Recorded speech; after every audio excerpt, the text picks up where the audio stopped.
Assalamualaikum warahmatullahi wabarakatuh. Saya Nelia Roska Fatimah Zahro dari Prodi S1 Gizi Stika Sada Borneo. Kali ini kita akan membahas tentang pengembangan gizi kuliner yang dibimbing oleh Ibu Nani Suryani, SGZ M Geomet.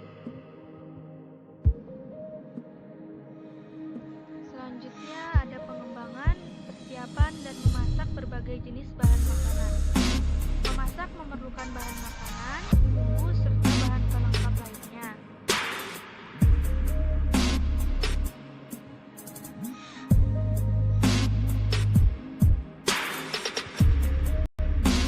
Selanjutnya ada kelompok sumber karbohidrat. Dalam pola menu makanan Indonesia, bahan makanan sumber karbohidrat disebut makanan pokok. Namun, dalam pola makanan internasional atau kontinental digunakan sebagai pendamping makanan utama atau main course, sehingga ini akan mempengaruhi porsi yang disajikan serta cara pengolahannya. Ada banyak bahan makanan sumber hidrat arang, yaitu ada 3 golongan. Ada golongan serealia, golongan biji-bijian, dan golongan buah-buahan. Dan persiapan sumber hidrat arang pada buah adalah dikupas dan dicuci beberapa umbi sebelum dimasak. Dilakukan perendaman dahulu atau berulang-ulang. Misalnya pada singkong, bila jenis singkong menggunakan sansevieria, dan pada kentang akan mengalami browning. Dari semua golongan sumber karbohidrat terdapat hasil olahan yang baik berupa tepung merah diberikan maupun tepung pati. Tepung tersebut mempunyai sifat berbeda-beda. Dari jenis pati mempunyai tekstur tepung yang lembut karena mempunyai kadar protein yang rendah. Maka ketika dibuat adonan tepung dari pati tidak mampu membentuk gumpalan, sehingga sering dilakukan gumpalan atau dong dengan membuat starter dahulu untuk mengikat tepung yang lain. Demikian untuk tepung beras dan tepung ketan.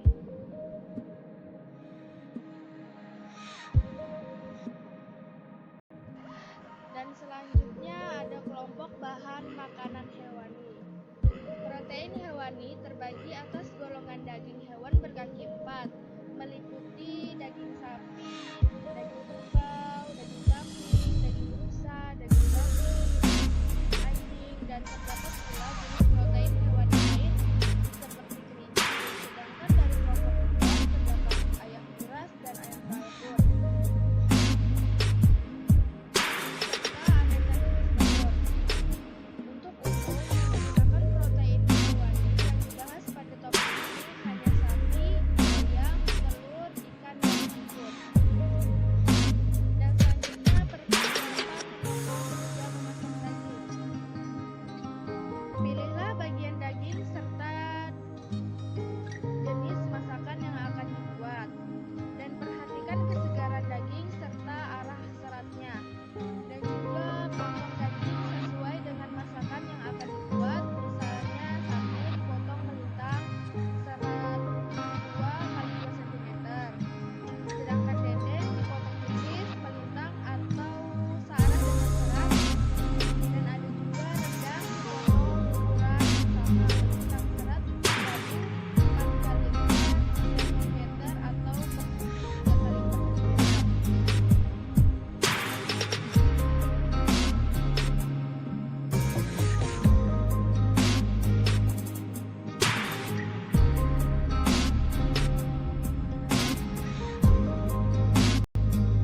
Memasak dari masakan Indonesia ada beberapa teknik, yaitu ada memasak merebus, ada memasak ungkep goreng dan ungkep rebus, ada memanggang atau membakar, dan ada pula mengukus. Beberapa masakan daging ada yang langsung direbus, tetapi ada juga yang diawali dengan ditumis dahulu bersama bumbu. Dilanjutkan dengan merebus, sehingga pada masakan daging sering tidak menggunakan teknik masak tunggal. Contoh masakannya itu ada soto.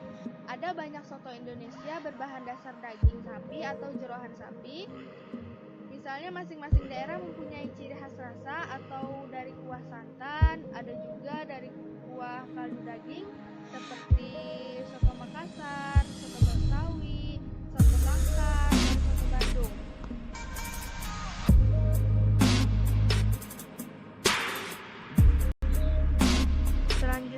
ada telur.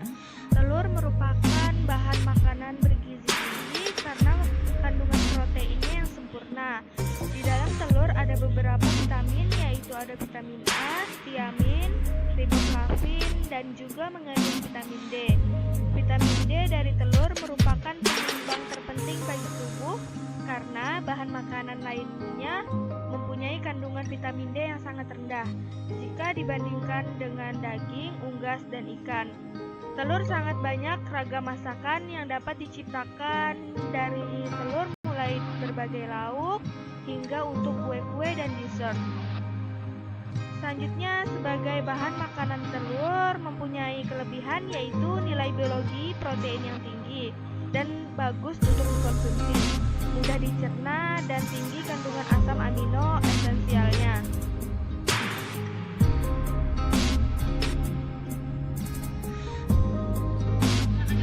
Selanjutnya ada fungsi telur dalam kuliner. Sebelum mengupas fungsi telur dalam kuliner, perlu diketahui dahulu struktur telur yang terdiri dari bagian putih dan kuning. Bagian putih adalah albumin, 40% putih telur encer, dan 60% putih telur kental.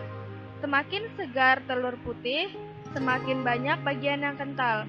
Bagian kuning adalah embrio dari hewan, dan pada bagian kuning telur paling banyak terdapat zat-zat gizi yang sangat penting bagi perkembangan embrio. Kandungan lemak yang tinggi menyebabkan rasa gurih. Dan ada beberapa fungsi dalam telur, yaitu sebagai perakat atau pengikat, dan sebagai pengental, ada juga sebagai pengembang, dan sebagai pelembut atau pengempuk. Dan selanjutnya sebagai pewarna atau garnish dan rasa gurih.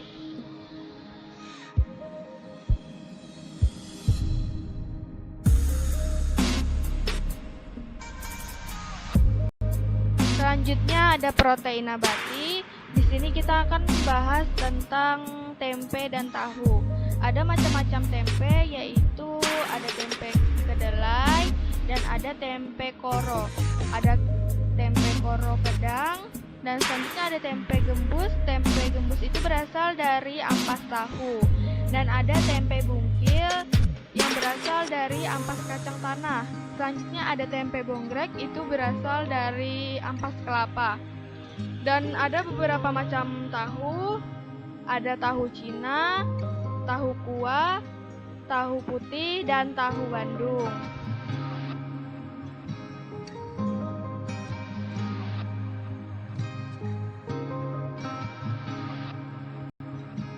Kita lanjut ke jenis sayuran.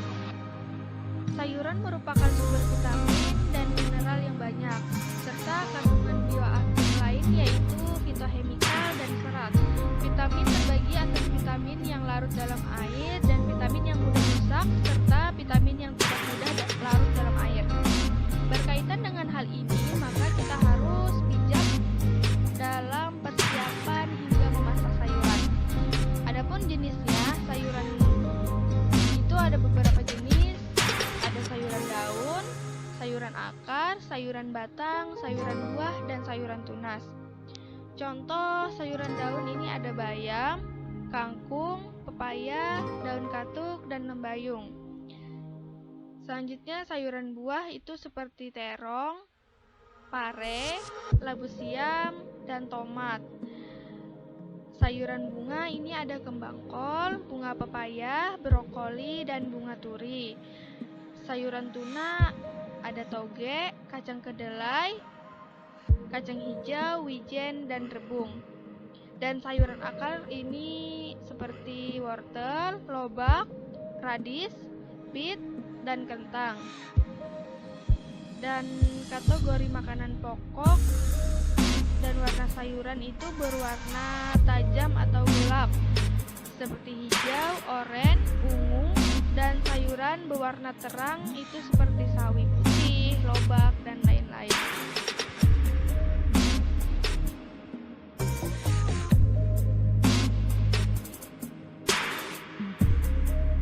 Selanjutnya ada buah-buahan.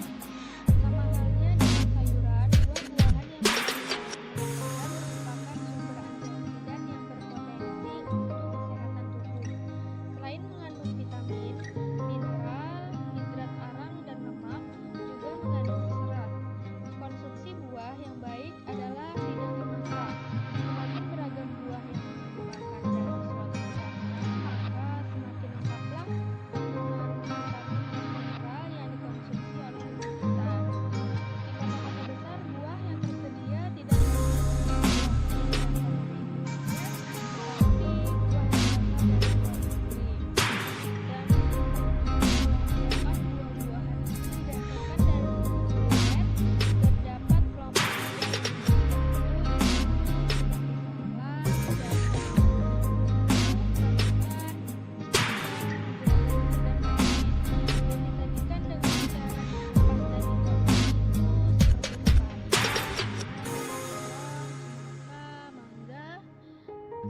Dan ada juga buah-buahan yang tidak bisa disajikan sebagai buah meja dan harus diolah.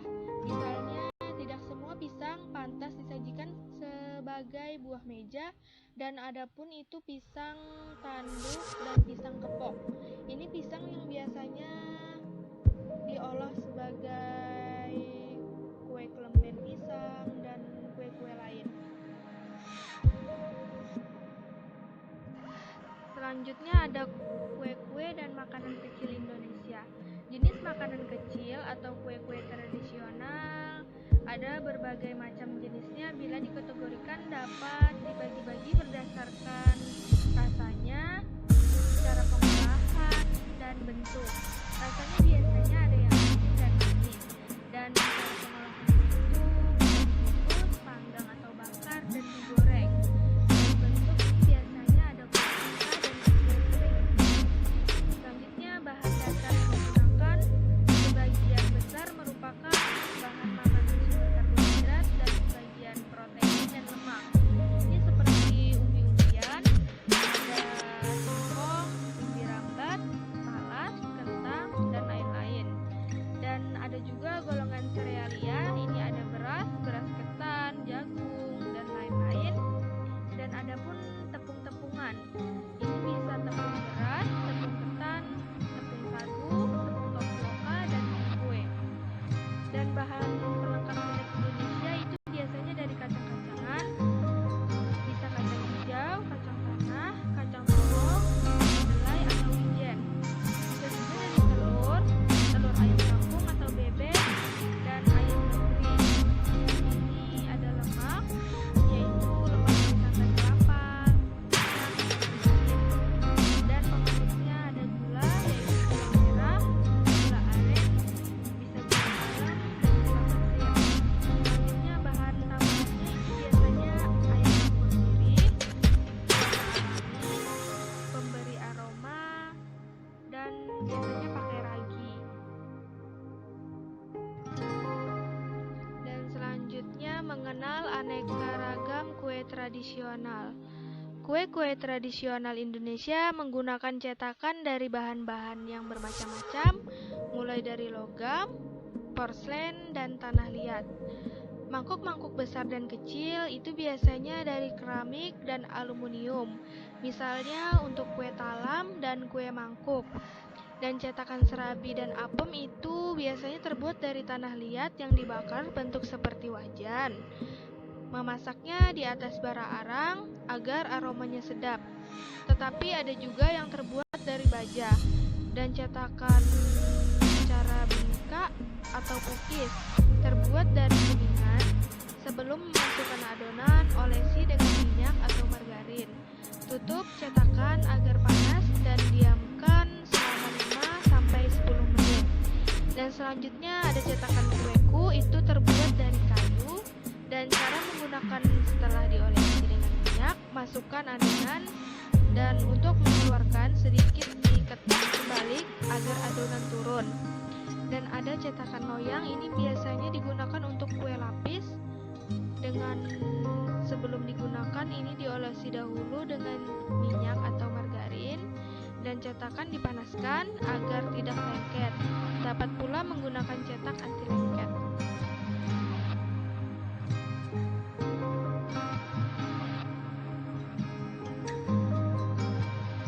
Selanjutnya menangani cetakan. Cetakan dari tanah liat dan kuningan memerlukan penanganan khusus sebelum digunakan. Terlebih lagi bila cetakan itu baru. Dan caranya itu bersihkan dahulu dengan cara diusap-usap dengan ampas kelapa sampai mengkilat. Setelah dipakai, olesi minyak atau margarin, dan jangan lupa dicuci agar sewaktu-waktu dipakai kembali biar tidak lengket. Dan bisa juga direndam dengan minyak goreng sebelum digunakan.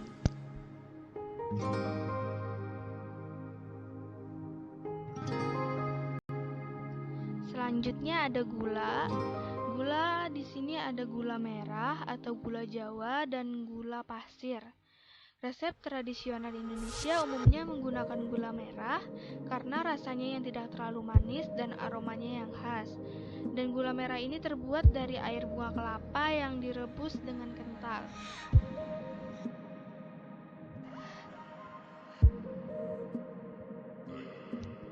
Selanjutnya ada kiat memasak kue tradisional Indonesia yang menggunakan ragi. Ada beberapa cara, yaitu dengan cara menguleni, mengembangkan atau fermentasi, membantu mempercepat pengembangan adonan, dan memasak adonan. Yang pertama ini ada menguleni. Adonan kue beragi tidak sama dengan roti karena lebih cair, sehingga adonan harus diuleni sambil ditepuk-tepuk dengan tangan sampai adonan terasa lembut. Selanjutnya mengembangkan atau fermentasi. Setelah diuleni, adonan harus didiamkan agar mengembang. Selama menjalani proses fermentasi, tutup adonan dengan serbet atau plastik.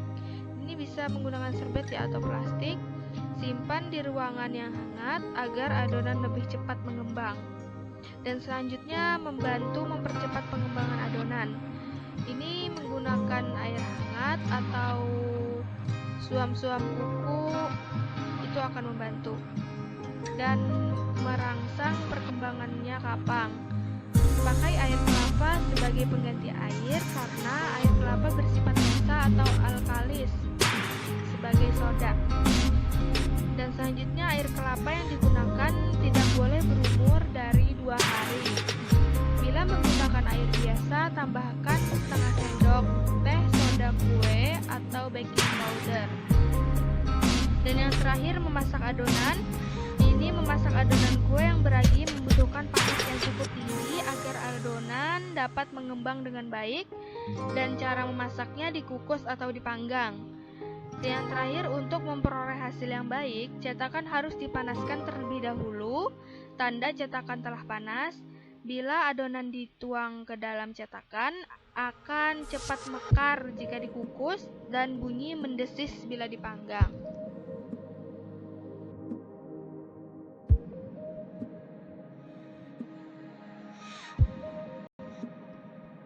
Cukup sekian dan terima kasih. Semoga bermanfaat dan mohon maaf bila banyak kekurangan dalam video ini. Assalamualaikum warahmatullahi wabarakatuh.